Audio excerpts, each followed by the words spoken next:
지능형 로봇에 대해서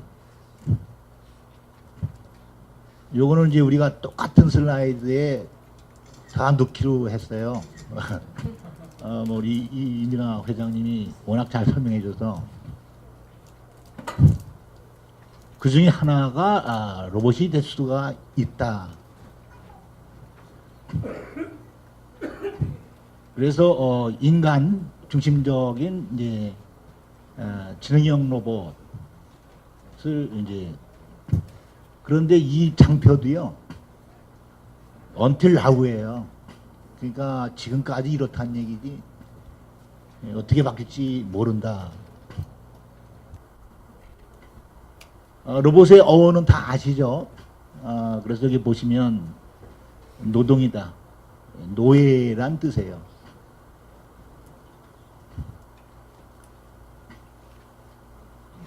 신들은 인간을 만들었고 인간은 사물을 만들죠. 그러다가 인간과 똑같은 로봇을 만들기 시작해요. 또 중요한 것이 이제 아시모프의 로봇의 법칙인데 1941년도에는 1, 2, 3만 발표가 됐죠. 그러다가 85년도에 수정을 했어요. 돌아가시기 전에. 그래서 어떻게 고쳤냐면 로봇은 인류에게 해를 끼쳐서는 안 된다 이렇게 명시를 했어요. 여기서 인류란 뭐냐면 전쟁을 날 수도 있다. 인류가 지역적으로 또 국가적으로 전쟁이 났을 때 자기 민족을 지켜야 된다는 뜻이에요. 그러면 그래서 그거를 이제 영법칙이라고 했는데 0하고 1하고 2법칙이 최근에 와서 약간의 논쟁의 대상이 되는 거예요. 왜냐하면 군사용 로봇을 만들어야 되냐, 감정 로봇을 만들어야 되냐, 성인용 로봇을 만들어야 되냐. 그래서 이게 로봇 윤리의 커다란 이슈가 되고 있어요. 로봇 산업의 진화를 보시면 지금은 초연결 사회로 가서 네트워크 로봇, 클라우드 베이스의 로봇으로 진화하고 있다. 왜 로봇이 나오냐? 이것도 문헌적으로 보면 2002년도에 미국의 과학재단에서 뭐를 발표하냐면 이렇게 엔빅을 발표해요. 엔빅이 전부 통합되는 것이 바로 지능형 로봇이다. 이렇게 생각할 수도 있다. 예, 개념하고 핵심 기술 똑같아요. 인풋이 있어야 돼요. 우리 컴퓨터에 보시면 그 센서죠. 센싱으로 해서 인풋 입력을 하면 두뇌에서 프로세싱을 하죠. CPU. 그래서 움직이는 거예요. 감정을 표현한다든지 아웃풋이다. 결국은 인간의 두뇌하고 똑같아. 인간의 두뇌와 똑같은 것을 만드는 것이 로봇이고 자동차도 인간과 똑같은 자동차 만들려고 하는 거고 인간과 똑같은 스마트폰 만들려고 하는 거고 요소 기술을 보면 이게 상당히 많죠. 이런 것들을 잘 보고 선택을 해야죠. 센서면 센서. 그래서 거기에 집중할 필요가 있다.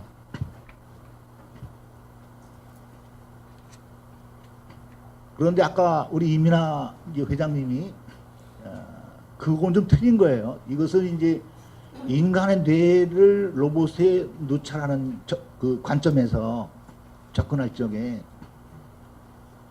작년에 IBM하고 코넬대하고 삼성전자가 같이 협력을 해서 이걸 만들었어요. 4cm 곱하기 4cm의 신경망 칩을 만드는 거죠. 이 트루놀스예요. 어떻게 탑재가 됐냐면 신경이 100만 개가 탑재가 됐어요.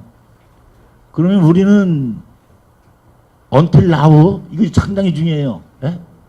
아직까지 알려진 바 추측되는 거는 우리 인간의 신경이 1000억 개로 추정이 돼요.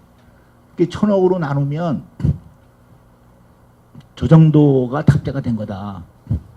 또 뭐가 탑재가 됐냐면 시냅스가 탑재가 됐어요. 시냅스는 기억하고 지식을 저장하고 도출하고 하는 거예요. 시냅스가. 근데 시냅스는 뉴런 하나당 10,000개가 붙어 있어요. 1,000억에다 10,000개를 곱하면 1,000조 정도 되죠. 이게 나누면 엄청 소수점 이하로 내려가요. 인간은 이것만 있는 게 아니에요. 연합뉴런이라고 있어요. 연합. 하나의 신경에 1,000개의 연합뉴런이 붙어 있어요. 그것만 있는 것이 아니고 신경교라고 있어요. 글리아라고 별세포라고도 하고 성상세포라도 하는데 이거는 숫자를 추측할 수가 없어요. 엄청 많은 거예요. 그렇지만 여기 보시면 엄청 많은 두뇌 중에서 all little part를 만들었구나. 그렇게 만들어서 해놓고 보니까 이게 되더라는 거죠. 실시간으로 사물을 인지할 수 있는 능력이 있더라. 그러니까 이게 프로하고 컨으로 이게 양쪽으로 나눠서 생각해 볼 적에 프로 관점에서는 이 정도인데 이게 되니까 앞으로 계속 지속적으로 혁신을 해야 되겠다. 또 컨트롤리 입장에서는 이게 이 정도인데 이 정도밖에 안 되는데 이게 언제쯤 우리 신경망 같은 이 두뇌가 로봇에 탑재되겠느냐. 2100년에는 가능하겠느냐. 2500년에도 가능하겠느냐. 둘로 나눠지게서 보셔야 되겠죠. 자, 제가 지금은 이제 미국, 유럽, 일본. 미국은 보시면 인간을 지원하는 거예요. 모든 기계는 전부 인간을 지원하는 거예요. 그렇게 돼 있어요. 보시면 또 하나 고령자를 지원해야 된다. 고령자. 2030년에 우리나라도 65세 이상이 지금 530만 명에서 1380만 명으로 늘어요. 그러면 저출산이기 때문에 2030년 40년 가면 신입사원을 뽑을 수가 없겠죠.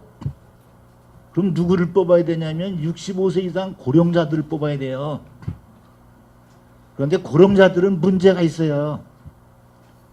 뭘 말을 시키면 말귀를 못 알아들어요. 뭘 읽으라고 인스트럭션을 주면 눈이 어두워서 읽지를 못해요. 이거 책상 좀 저쪽 뒤로다가 옮겨라 그러면 팔다리가 부자연스러워서 옮길 수가 없어요. 그래서 아까 그 엔빅 2002년도라는 걸 중요시하게 돼. 2002년도에 엔빅을 잡은 거예요. 그리고 2013년에 브레인 이니시어티브 두뇌 전략을 발표하는 거예요. 사회 문제를 해결하는 쪽으로 다 가 있어요.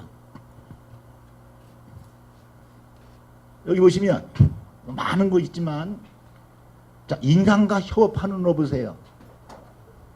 로봇이 스탠드 언론으로 지가 마음대로 돌아다니는 로봇이 아니에요. 만약에 마음대로 돌아다니는 로봇이 어느 기업에서 개발한다면 교통법 다 바뀌어야 돼요. 로봇들이 인간과 똑같아지는 거니까. 근데 미국은 아니에요. 반드시 인간하고 같이 협업하는 로봇이에요. 여기 보세요. 8시간 연속 수행. 그 다음에 2020년에는 40시간 연속 작업한다. 제가 볼 적에는 미국이 제대로 잡고 가고 있는 거예요. 자, 그런 로직을 갖고 로드맵을 갖고 제조업을 혁신하자는 거예요. 제조업에 로봇이 다 들어가면 로봇이 인간의 노동을 파괴시킨다? 요즘 그런 이슈가 많죠. 로봇이 인간을 노동시장에서 쫓아낼 거다. 그렇게 안 보는 거예요, 미국은요. 반드시 인간이 있어야 되는 거예요. 그래서 2030년, 40년에도 아무리 로봇이 공장 현장에 투입됐다 하더라도 그 컨트롤은 누가 해야 되냐면 반드시 사람이 하는 거예요. 그래서 65세 이상이 뇌파를 잡아내면 뇌파하고 아까 이민아 교수님이 그 발표하신 자리에 보면 뇌파를 잡아내서 컨트롤하는 거예요. 뭘 컨트롤하냐면 모든 기계들, 모든 로봇을 다 컨트롤하는 거죠. 또 그 로직, 그 로드맵을 그대로 국방에다가 적용하는 거예요. 그래서 국방용이라든지 재난구조용이라든지 이렇게 국가가 어떤 전략을 잡으면, 어떤 로직을 잡으면 미국은 일사불란하게 밑으로 전부 침투해서 내려가고 있어요. 그래서 뭐 경제인대회도 열고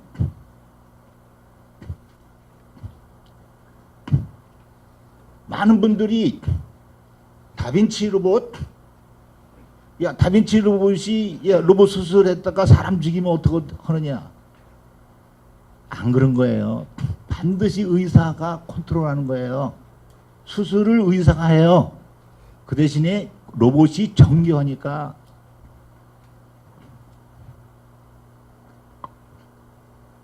국방용도 마찬가지죠. 그냥 군사용 국방용 어떤 무기를 개발하는 게 아니고 병사들의 성능 증강을 향상시키는 골격이다 이거예요. 그래서 많은 돈을 투자해 갖고 이런 데다가 펀딩을 줘서 2019년에 슈퍼 병사를 등장해 한 것이 목적이에요. 여기 보시면 자, 우리나라하고 일본 이런 데는 휴머노이드 인간과 똑같은 로봇을 만들려고 하는데 미국은 안 그래요. 어떻게 고령자들을 이렇게 할 거냐?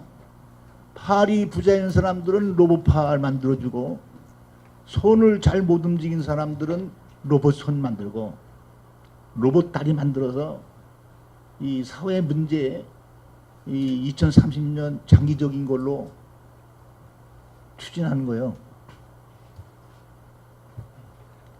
자, 미국이 가장 앞서 있어요. 클라우드 로봇 많은 분들이 또는 많은 나라에서 연구자들이 로봇을 개발하는데요. 아까 얘기했던 거 센싱, 그다음에 프로세싱, 그다음에 매니플레이션 요 세 가지 핵심이잖아요. 이걸 다 탑재하려고 그러는 거예요. 그러니까 인공지능도 로봇에 탑재하고 많은 소프트웨어도 탑재해야 되고 데이터를 맞으니까 데이터를 프로세싱하는 것도 CPU도 탑재를 하려고 그러는 거예요. 근데 미국은 그렇게 안 보는 거예요. 어떻게 보느냐? 로봇은 뭐만 인식하면 되냐면 사물이 저 사람이 누구냐? 그것도 저 사람이 누구라고 판단하는 게 아니에요. 그냥 센서하고 카메라로 그 사물을 찍어요. 어디로 보내주냐면 다 클라우드로 보내주는 거예요. 사람이 얼굴을 찍어서 저 사람이 누구냐? 저 사람이 주인이냐 아니면 도둑놈이냐? 사진을 찍어서 클라우드에 보내주는 거예요. 그냥. 그러면 나머지는 클라우드에서 전부 이미지를 분석해서 야 이거는 적군이다, 이거는 아군이다. 그래서 명령을 내려서 매니플레이션 하는 거죠. 가벼워지는 거죠. 가벼워져야 근집 로봇이 가능하죠. 그런 측면에서 보면 구글이 왜 로봇 회사를 많이 인수했냐 하면 얘들의 핵심 역량은 검색 엔진이에요. 다 되잖아요. 음성 다 되잖아요.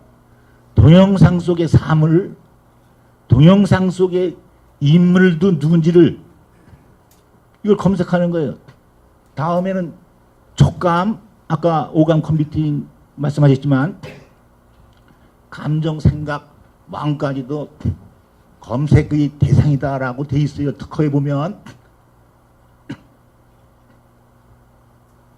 그래서 이렇게 나온 거죠. 올해 클라우드에 다 보내면 클라우드에서 전부 이미지를 분석해서 야 저것은 버켓이다. 야 버켓을 로봇부터 명령 내리는 거죠.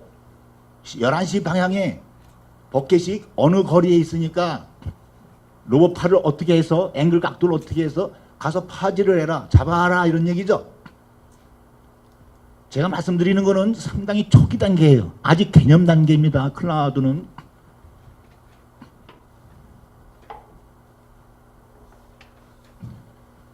그래서 제가 볼 적에는 이 많은 로봇 회사들, 인공지능 회사들, 뭐 증강현실 회사들 이걸 다 인수를 했는데 분석해 볼 적에 저희가 같이 분석해 볼 적에 이거는 분명히 클라우드 베이스로 컨트롤을 해야 이 많은 로봇들을 인간 중심적으로 인간을 지원을 해줄 수가 있다. 그렇게 우리는 구글의 비전을 파악을 했다는 얘기입니다. 자, 청소 로봇이 있어요. 뭐 LG 그다음에 뭐 삼성이 개발하는 거. 그런데 그 청소 로봇은 문제가 있죠. 이게 문턱이 있어 못 넘어가요. 그죠? 문턱이 5cm가 돼도 못 넘어가요. 3cm가 있어도 못 넘어가요.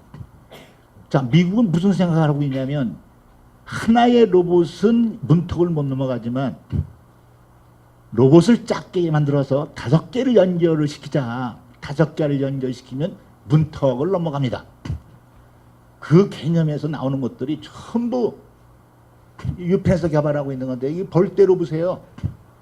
이게 피아노도 치죠. 같이 협력해서 콜라보레이션 해갖고 뭐까지 짓냐면 건물까지 져요. 벌떼 로봇들이.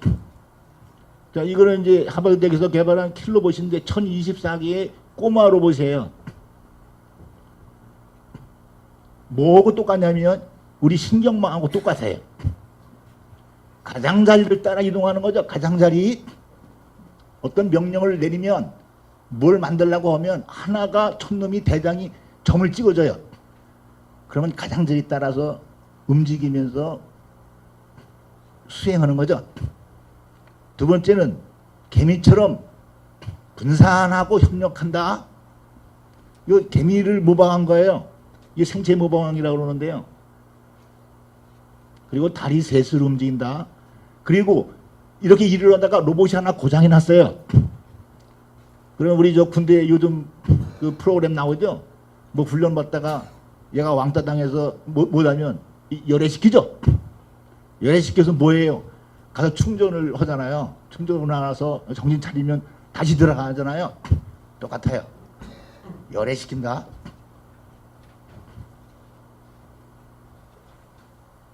일본하고 유럽 보겠습니다. 일본은 우리나라하고 좀 비슷해요. 그렇지만 자세히 보면 우리 저 이민하 교수님이 얘기했듯이 도메인이 있어요. 도메인을 잘 잡아야 돼요. 일본 산업들의 도메인, 지금 우리나라 산업들의 도메인은 와해되고 있죠. 뭔가 몰라요. 중국 산업, 중국 기업들은 도메인을 꽉 잡았어요. 저가? 일본 기업들은 도메인이 뭐냐면 부품이에요. 일본 기업들이 다 그렇잖아요. 세트는 지금 다 죽었잖아요. 그리고 모든 기업들이 특허를 바탕으로 하는 요소 기술을 개발해서 전부 수출하는 거예요. 그러니까 로봇도 보면 일본은 자기네들 도메인을 제대로 잡고 가는 거예요.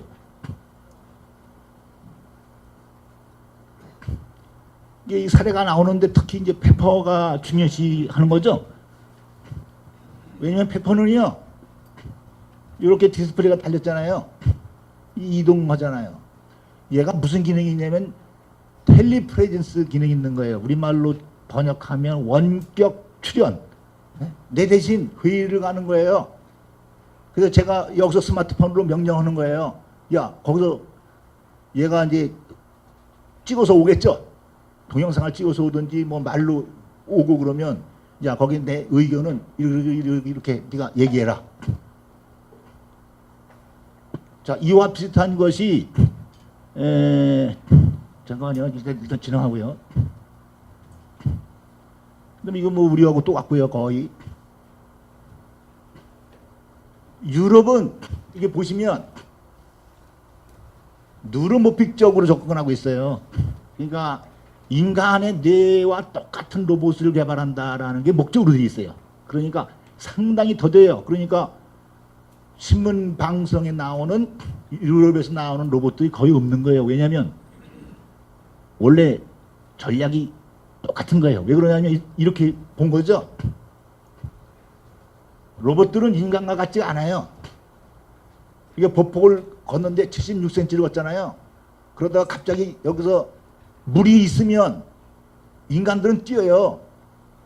86cm나 90cm를 이렇게 보폭을 막 넓혀 가거든요. 넓혔다가 줄였다가 막 하거든요. 로봇은 절대 불가능합니다. 그래서 이 인간과 똑같은 그런 로봇을 개발하려고 그러니까 상당히 느리죠. 그리고 또 유럽은 거기에다가 두 번째가 이거를 ELSI를 접목을 해서 접근하고 있어요. 그러니까 야, 이 윤리가 어떻게 되는 거냐? 야, 이게 법적인 제도가 이게 어떻게 되는 거냐? 야, 이렇게 로봇을 개발했을 때 그 사회적인 이 문화에 어떤 영향을 끼치는 거냐? 그러니까 유럽의 스타일대로 그거를 접목해서 상당히 늦다라고 보십니다. 한국도 열심히 하고 있죠. 상당히 열심히 하고 있어요. 제가 보기에는 문제는 돈이에요. 제가 로봇기술위원을 한 3년 했었거든요. 지식경제부터요. 근데 예산이 1년에 1,500억이에요. 1,500억을 또 과제를 10개로 찢어줘요. 과제 10개 중에서 또 이렇게 2개 기업 이렇게 줘요. 과제를 또.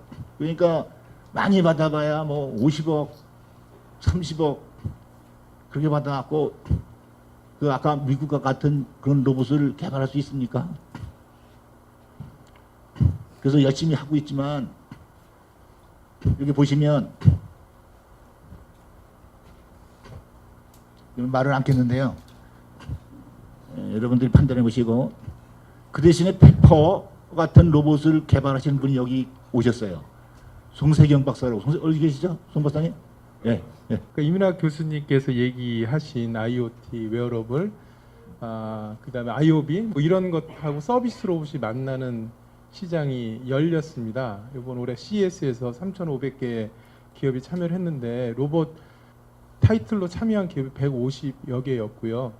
그 IoT 웨어러블, 스마트카 이런 것까지 합치면 한 20% 이상이 로봇 관련 사업을 시작을 했다라고 좀 봐도 되는데 그 첫 번째 열리는 시장이 제 생각에는 아까 이제 너무 좋은 인간 중심의 그런 제품, 그리고 인간이 가장 중요하다라는 그런 사상에서 홈 로봇이 지금 급 성장을 하고 있고 이 성장은 스마트 홈, IoT 시장, 웨어러블 시장을 아마 동반 성장시킬 그런 것이 될 거고요. 그 중에 좀 전에 얘기한 페퍼, 일본에서는 소프트뱅크의 페퍼라는 로봇이 클라우드 기반의 데이터베이스를 지금 아까 빅데이터 정확하게 이민아 회장님께서 말씀하신 내용 같고요. 지보라는 로봇은 뉘앙스라는 회사에 이건 아직 언론에 공개는 안 돼 있는데 마케팅 담당 임원을 새로 CEO로 영입을 했습니다. 뉘앙스는 음성 엔진을 갖고 있는 회사거든요. 역시 클라우드 기반의 지능화 AI 서비스를 필두로 할 거고요. 그러면은 한국에는 어떤 대안이 있느냐면 한국은 10년 넘게 지능형 서비스 로봇에 대한 10년이 이미 넘었죠. 과감한 투자를 해서 우리 안에 아주 우수한 기술과 재원들이 많이 있는데 문제는 타겟을 아직 못 잡고 있고요. 다행히 저희 퓨처 로봇이 요즘 좀 선전해서 세계 50대 기업에 저희 그 퓨처 로봇이라는 회사가 세계 50대 기업의 한국 기업으로는 선정을 좀 받아서 해외에서는 많은 협력을 제안을 좀 받고 있고 기본 개념은 가정에서의 텔레프레전스, 홈케어 이런 서비스를 하고 있습니다. 여기 이제 발표하신 내용이 없는 내용을 제가 보충 설명 좀 드렸습니다. 말씀할 수 있는 기회를 주셔서 너무 감사하고 혹시 제 발언이 실례나 실수가 안 돼 있길 바랍니다. 감사합니다. 그다음에 드론인데요. Until Now예요. Until Now. 이게 소리가 나지 않는 것도 아니고 이 사람이 안 탄 것도 아니고요. 반드시 자격증 가진 조종사가 반드시 붙어 있어야 됩니다. 지금까지는 그런데 많은 분들이 야 이거 뭐 택배라든지 무인기에다가 아주 하이퍼 사이클에 따라서 아주 비전을 크게를 갖는데요. 3월 20일 날 월스트리트 저널에서 야 이게 상업화가 되려고 그러면 허들이 있다. 이제 첫 번째가 이제 배럴이 이 수명이 이게 문제가 되고 있는 거죠. 두 번째는 부정확한 GPS 데이터다. 세 번째는 기상악하다. 그다음에 네 번째는 여기 보시면 이게 새들이 문제가 되는 거죠.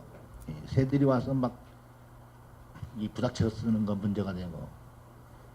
근데 제가 보기에는 맨 마지막 것도 미국은 그렇다는 거예요. 미국은 우리나라는 그렇지 않겠지만 총도를 갖고 있으니까 그냥 무인기 나타나면 총에다가 무인기에다가 막 쏜다는 거예요. 이걸 건토팅 네 건데. 아마존, 그래서 아마존도 여기 보시면 이제 3월 19일 날 이제 은행 허가 증명서를 받았죠. 시험 테스트하라는 거. 근데 시험 테스트도요, 무인기가 122m 상공에 뜨면 안 됩니다. 122m 아래에서 떠야 되고, 반드시 조종사가 운항해야 되고, 여기 봤을 적에 육안으로 보여야 됩니다. 육안으로. 그러니까 반지형이 4.8km 정도밖에 안 됩니다. 뭐 이거 구글의 프로젝트 윙 마찬가지죠. 이게 2월 15일 날 미국의 항공청이 가이드라인을 만들어서 발표했어요. 여기 들어가서 다운받아서 보시면 아마 도움이 좀 될 거예요. 지금까지 허가받은데 올해 1월에 CNN 방송, 그다음에 작년 9월에 영화 제작소 6군데 영화 촬영할 때 무인기 쓰라는 거예요. 작년 6월에 석유 탐사,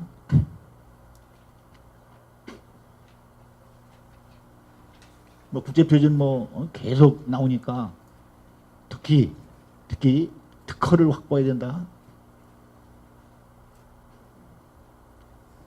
인터넷이 94년에 상용화됐는데 인터넷 윤리원장을 안 만들었어요. 그래서 계속 사기가 나오는 거예요. 그래서 이제 다음에 나올 적에는 뭐 줄기세포는 생명윤리, 그러니까 반드시 이 로봇 시대에는 로봇 윤리가 필요하다. 그래서 그동안에 지식경제부에서 이걸 지도를 해갖고 제가 로봇 윤리원장, 이거 제가 쓴 건데요. 같이 여기 로봇 윤리원장 재정위원회에서 가서 발표를 못했어요. 이상 마칩니다.